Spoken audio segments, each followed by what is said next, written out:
الحمد لله وكفى وسلام على عباده الذين اصطفى. أما بعد فأعوذ بالله من الشيطان الرجيم. بسم الله الرحمن الرحيم.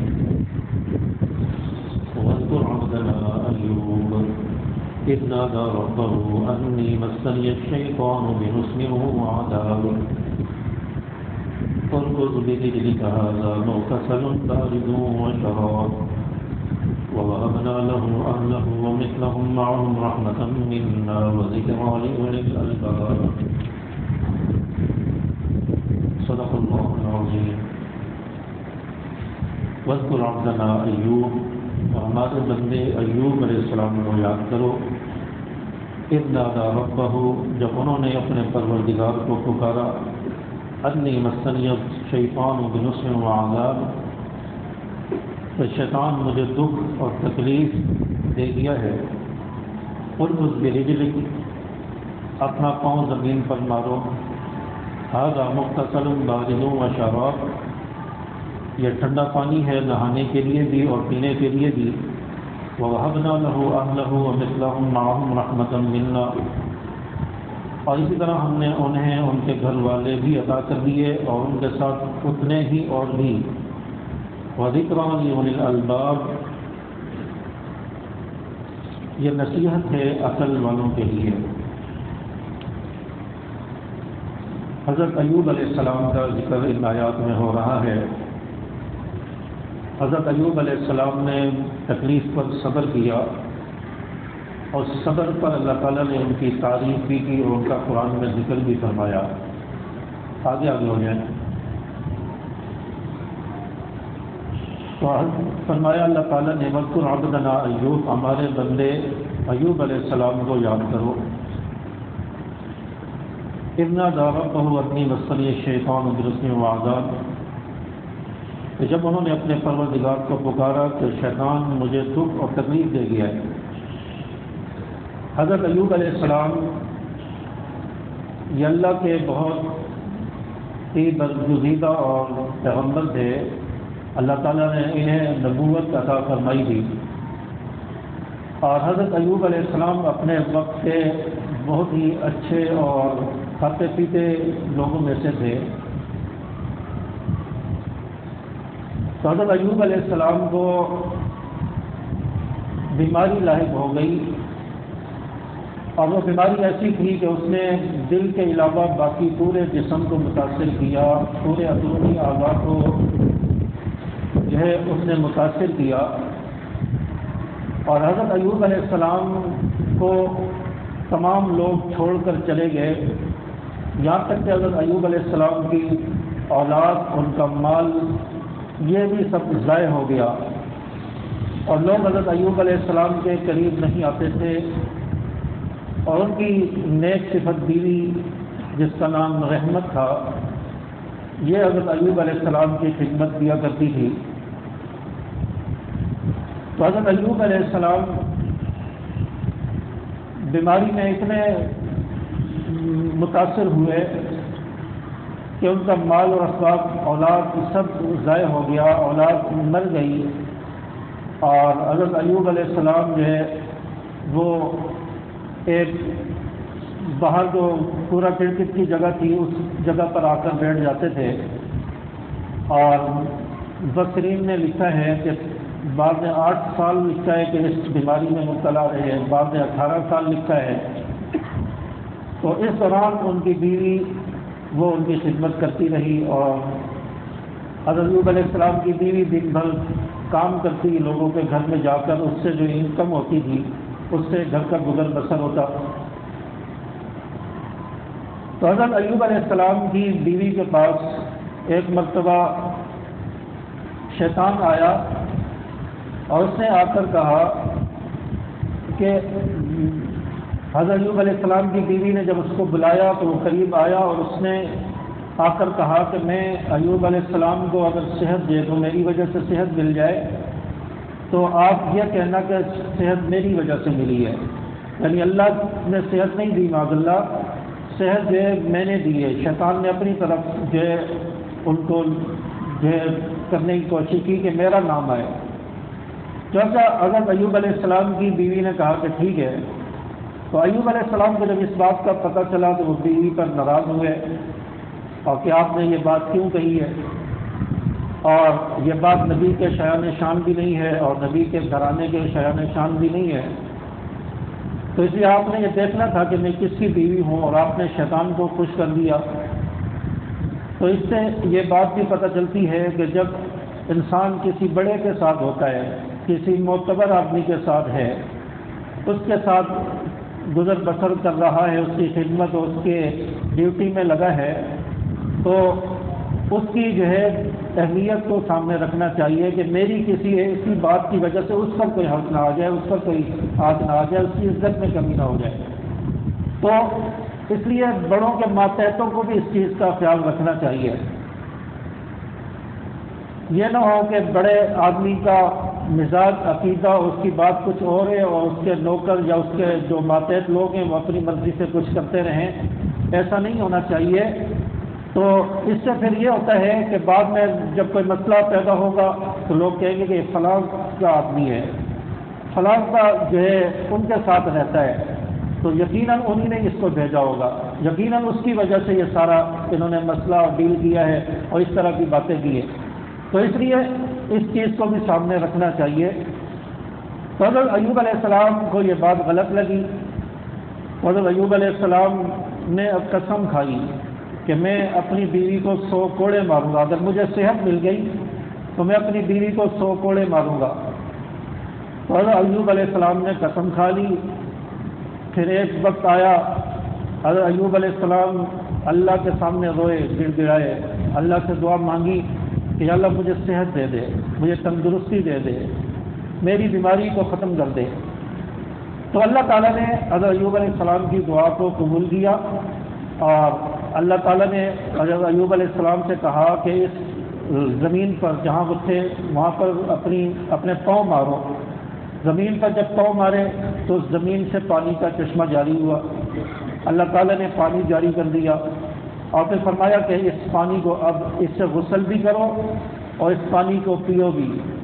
تو حضرت ایوب علیہ السلام نے پانی سے غسل کیا تو اس سے ان کے باہر جسم کی بیرونی جو بیماریاں تھیں وہ ختم ہو گئیں، پانی کو پیا تو ان کی اندرونی بیماریاں جو تھیں وہ ختم ہو گئیں۔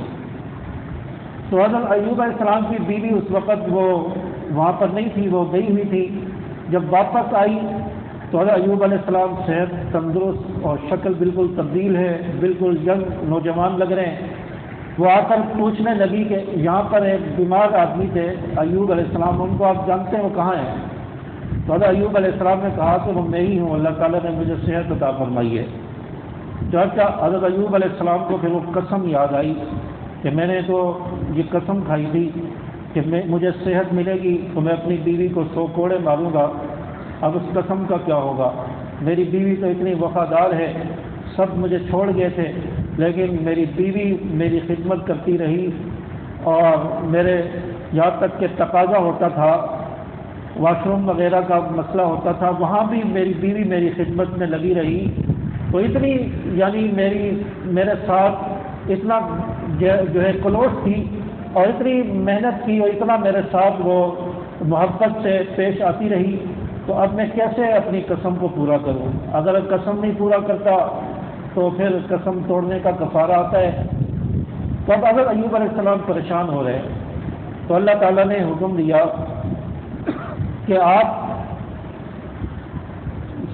اپنے تنکے لے کر ان تنکوں کی ایک گٹھی بنا لیں، 100 تنکوں کا ایک گٹھا بنا لیں، اس کو اپنی مٹھی میں لے کر وہ اپنی بیوی کو ماریں، تو اس سے آپ کی قسم جو ہے وہ پوری ہو جائے گی اور آپ کی قسم نہیں ٹوٹے گی، آپ پر کوئی جو اس کا کفارہ نہیں آئے گا۔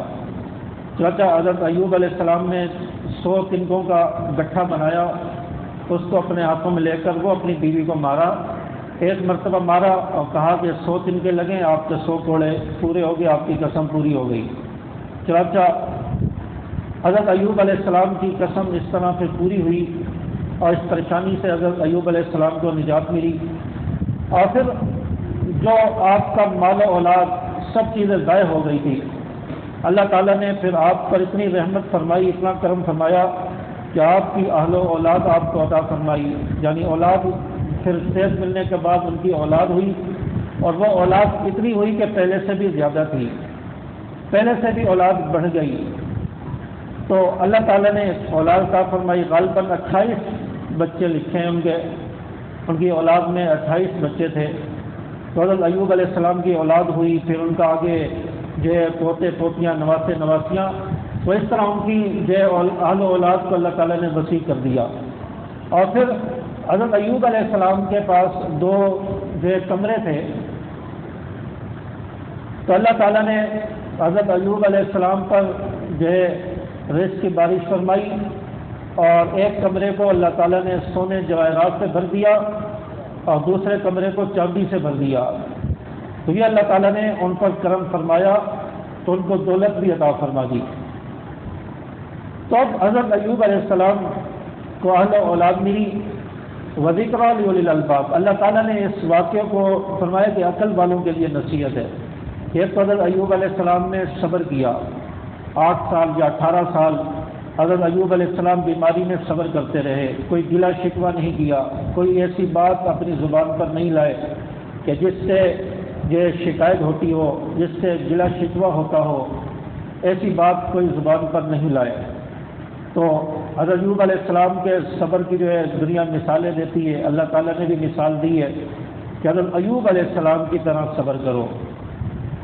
تو حضرت ایوب علیہ السلام نے صبر کر کے دکھایا، تو اس لیے ہمیں بھی یہ پیغام دیا کہ اگر صبر کرنا ہے تو حضرت ایوب علیہ السلام کی طرح کرو، حضرت ایوب علیہ السلام کے صبر کو یاد کرو۔ اتنی بیماری، اتنی پریشانی، اتنی مشکل، اولاد بھی دنیا سے چلی گئی، مال بھی چلا گیا، لوگ بھی ساتھ چھوڑ گئے، لیکن اس کے باوجود بھی صبر کیا، کبھی شکوہ زبان پر نہیں لائے۔ تو فرمایا صبر کرنا ہے تو ان کی طرح صبر کرو۔ آج تو ہم جذباتی ہو جاتے ہیں نا، تھوڑی سی بات ہو، کوئی مسئلہ ہو، فوراً جو مارنے مرنے کے لیے تیار ہو جاتے ہیں، تھوڑا سا کوئی گاڑی ٹچ ہو جائے کسی کے ساتھ تو بس آستینے چڑھا لیتے ہیں اور لڑنے مرنے کے لیے تیار ہو جاتے ہیں۔ تو بے صبری بہت ہوتی جا رہی ہے، بے صبری اور عدم برداشت جو ہے لوگوں میں بہت ہوتی جا رہی ہے۔ تو اس لیے فرمایا کہ صبر اپنے اندر پیدا کرو۔ جب انسان صبر کرتا ہے مصائب پر، پریشانیوں پر، تو اللہ تعالیٰ پھر آسانیاں بھی پیدا کرتا ہے۔ ہر وقت پریشانیاں نہیں رہتی، کچھ وقت کے لیے آتی ہے، اللہ تعالیٰ آزماتا ہے بندے کو کہ میرا بندہ میری پریشانیوں میں مجھے یاد کرتا ہے یا نہیں کرتا، یا کسی اور کے در پر چلا جاتا ہے، سلطان باہو اور علی حجویری اور معین الدین چشتی اور پتہ نہیں کس کس کے مزار پر چلا جاتا ہے، تو کہیں ایسا تو نہیں ہے مجھے چھوڑ کر تو نہیں جاتا۔ اب جب بندہ صبر کر کے اللہ کو یاد کرتا رہتا ہے، اللہ تعالیٰ پھر بندے کے لیے آسانیاں پیدا کرتا ہے، اللہ تعالیٰ پھر قربانیاں پیدا کرتا ہے، مصائب سے نکالتا ہے۔ تو اس لیے فرمایا کہ ہر وقت اللہ کو یاد کرو۔ تو ہر وقت انسان اللہ کو یاد کرے، مصائب پر صبر کرے۔ تو یہاں پر ایک تو یہ بات بھی یاد رہے کہ اگر انسان پر پریشانی نہیں ہے، کوئی مشکل نہیں ہے، تو انسان کو اس وقت صبر کی دعا نہیں کرنی چاہیے، کیونکہ فرماتے ہیں کہ اگر صبر کی دعا کرے گا تو گویا یہ آدمی اللہ سے مصیبت مانگ رہا ہے، مصیبت ملے گی تو صبر کرے گا، پریشانی آئے گی تو صبر کرے گا۔ اس لیے فرمایا کہ اللہ سے کبھی مصیبت نہ مانگو، صبر نہ مانگو، کیونکہ صبر مصیبت پر ہوتا ہے، تو یہ صبر کی دعا کر کے در حقیقت اللہ سے مصیبت مانگ رہا ہے۔ تو اس لیے جب فراوانی ہے، آسانی ہے، رزق ہے، سب کچھ ہے، مال و اولاد ہے، تو اللہ کا شکر زیادہ کیا کرو، اللہ کی حمد و ثنا زیادہ کرو، اللہ کا شکر کرو کہ اللہ نے سب کچھ دیا، یہ تیرا کرم و تیرا فضل ہے۔ تو اس لیے فرمایا کہ صبر جو ہے پریشانی آنے پر مانگنا چاہیے۔ تو حضرت ایوب علیہ السلام نے جیسے صبر کیا، فرمایا اگر پریشانی آ جائے ایسے صبر کرو۔ اب یہاں پر بعض مفسرین نے لکھا ہے کہ حضرت ایوب علیہ السلام کی جو بیماری ہے کہ یہ تو اللہ کی شأن شان نہیں ہے کہ وہ اپنے نبی کو پریشان کرے، اپنے نبی کو بیماری میں مبتلا کرے، لوگ اس کو چھوڑ کر چلے جائیں اور نبی اذیت میں زندگی گزارے، تو یہ تو شأن شان نہیں ہے اور نبی کے بھی شأن شان نہیں ہے۔ تو اس مفسرین نے اس کا جو جواب دیا ہے وہ یہ ہے کہ حضرت ایوب علیہ السلام پر جو بیماری آئی ہو سکتا ہے کہ وہ بیماری نبوت ملنے سے پہلے آئی ہو، ابھی نبوت نہ ملی ہو، نبوت ملنے سے پہلے وہ بیماری آئی ہو، یا یہ بیماری والی جو روایتیں بعض مفسرین نے لکھا یہ اسرائیلی روایتیں ضعیف ہیں، ان کی کوئی حقیقت نہیں ہے۔ تو بہرحال اللہ بہتر جانتا ہے۔ تو بہرحال اگر ایوب علیہ السلام نے صبر کیا پریشانی پر، اس کا ذکر اللہ تعالیٰ نے قرآن مجید میں فرمایا ہے، تو حضرت ایوب علیہ السلام پر نبوت ملنے سے پہلے ہو سکتا ہے بیماری آئی ہو، پھر اللہ تعالیٰ سے دعا مانگی ہو، اللہ تعالیٰ نے صحت بھی عطا کی ہو، اور اللہ تعالیٰ نے مال و دولت یہ بھی عطا کیا ہو، اولاد بھی عطا کی ہو، اور پھر اس کے بعد اللہ تعالیٰ نے نبوت کی خوشخبری بھی دی ہو، نبوت عطا فرمائی ہو، تو یہ بیماری ہو سکتا ہے نبوت سے پہلے کی ہو۔ تو اس لیے فرمایا کہ حضرت ایوب علیہ السلام کی جو ہے اس صبر کے واقعے کو یاد کرو، یہ عقل والوں کے لیے نصیحت ہے، سمجھدار لوگوں کے لیے، عقل مند ہنر مند لوگوں کے لیے یہ واقعہ حضرت ایوب علیہ السلام کا صبر جو ہے یہ ایک نصیحت ہے۔ وَخُذْ بِيَدِكَ فَانْفَضْرِب بِهِ وَلَا تَحْنَثْ، یہاں پر وہ قسم کے بارے میں اللہ فرما رہے ہیں کہ اللہ تعالیٰ نے حضرت ایوب علیہ السلام سے کہا کہ اپنے ہاتھوں میں تنکوں کا ایک گٹھا لو، وَلَا تَحْنَثْ اِنَّا وَجَدْنَاهُ صَابِرًا، آپ قسم مت توڑو، اِنَّا وَجَدْنَاهُ صَابِرًا، حقیقت یہ ہے کہ ہم نے انہیں بڑا صبر کرنے والا پایا، نعم العبد، ہمارے بہترین بندے تھے، انه اواب، وہ اللہ سے خوب لو لگائے ہوئے تھے، واذکر عبدنا ابراہیم، واذکر عبادنا ابراہیم واسحاق ویعقوب اولی الایدی والابصار، اور یاد کرو ہمارے بندے ابراہیم علیہ السلام کو، اسحاق علیہ السلام کو اور یعقوب علیہ السلام کو، اولی الایدی والابصار، ہم نے نیک عمل کرنے والے ہاتھ انہیں عطا فرمائے، والابصار، اور اللہ کی معرفت حاصل کرنے کے لیے آنکھیں بھی عطا فرمائی۔ تو یہ اللہ کے نیک بندے تھے، پیغمبر تھے اللہ کے، حضرت ابراہیم علیہ السلام، اسحاق علیہ السلام، یعقوب علیہ السلام، فرمایا کہ یہ ہر وقت اللہ کو یاد کرتے تھے۔ ابراہیم علیہ السلام جو اللہ کو بہت یاد کرتے تھے، اور کبھی دنیا کی لالچ، دنیا کی تڑپ ان کے دل میں نہیں آئی، ہمیشہ اپنی قوم کو جو ہے عبادت کی تلقین کرتے رہے، توحید کی دعوت دیتے رہے، کبھی مال کی طلب ان کے دل میں نہیں آئی۔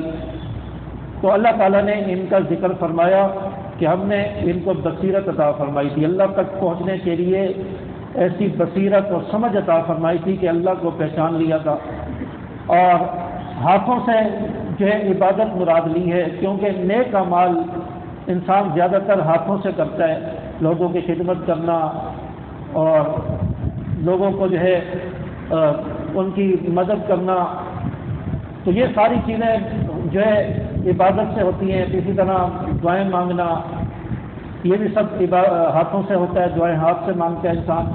تو بہت ساری ایسی باتیں ہیں جو ہاتھوں کے ذریعے ہوتی ہیں، اس طرح اللہ تعالیٰ نے ہاتھوں کا ذکر فرمایا۔ اِنَّا أَخْلَصْنَاهُمْ بِخَالِصَةٍ ذِكْرَى الدَّارِ، اور فرمایا کہ ہم نے انہیں ایک خاص وقت کے لیے چن لیا تھا، جو آخرت کے حقیقی گھر کی یاد تھی، یعنی یہ صفت انہیں عطا فرما دی تھی ان تینوں نبیوں کو کہ ہر وقت آخرت کی یاد کرتے رہتے تھے، ہر وقت آخرت کو یاد رکھتے تھے، یہاں تک کہ حضرت ابراہیم علیہ السلام پر پریشانیاں آئی، مصائب آئے، نار نمرودی میں گئے، لیکن پھر بھی اللہ کو یاد کیا۔ حضرت یعقوب علیہ السلام یہ حضرت یوسف علیہ السلام کی جدائی میں کتنے پریشان رہے، رو رو کے آنکھوں کی بینائی چلی گئی، تو صبر کیا، کبھی گلا شکوہ نہیں کیا۔